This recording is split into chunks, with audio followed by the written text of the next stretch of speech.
To some, the Ouija board is nothing more than a children's game that can be purchased with ease, but to others they are a gateway to the other side, which can often have devastating consequences, such as causing paranormal activity in a home to even causing the user to commit crimes, including murder.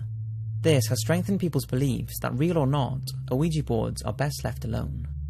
Now, before I begin, you should know that there are many stories where people say they have contacted their loved ones and had peaceful, enlightening conversations with them through a spirit board, and I will be talking about those in another video. These 5, however, are when the board shows its darker side. Here is a mix of scary encounters, crimes, and even some interesting footage taken during Ouija board sessions.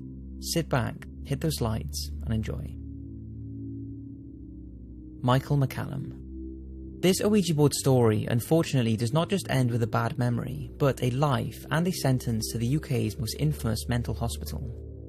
It all started in December 1996 when 15-year-old Stefan Karan and Michael Eridge met with 20-year-old Michael McCallum and his friend.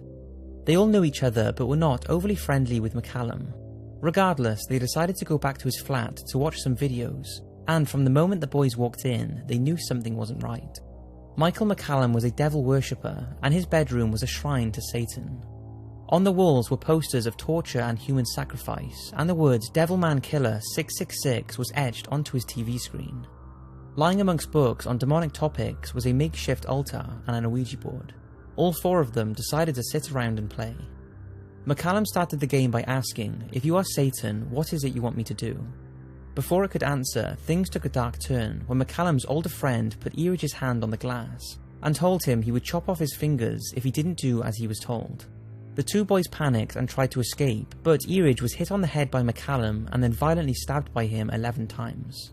His body was then wrapped in bedding and dumped between the 7th and 8th floors of the flat. Eridge's friend was allowed to go home as long as he promised not to tell anybody about what had happened.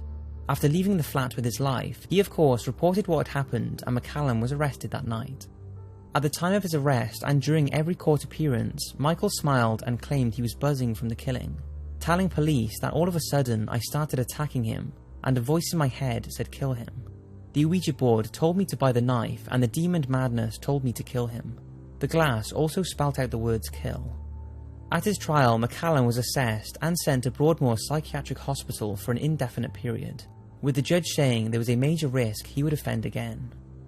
This man was pure evil, and psychologists are divided on whether his satanic worship and extensive Ouija board use was a tipping point for his schizophrenia, which caused him to kill young Eridge and subsequently spend the rest of his life in care.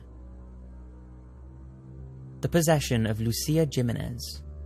In July 2016, some very unsettling footage was released that was taken in Nicaragua that appears to show a young girl possessed by a demonic spirit after playing an Ouija board. Now, before I play the footage, I will tell you the story that the local news station reported. They said that 5 people, including 13-year-old Lucia, were taking part in an Ouija board session when Lucia began acting very strange.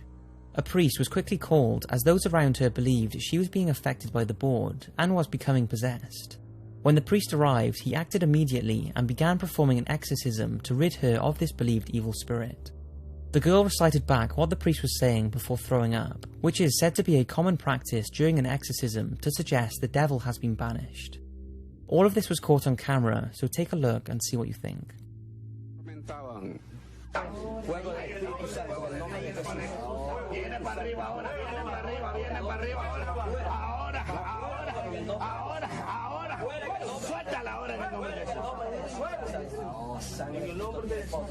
Démosle permiso, solito se va a ir.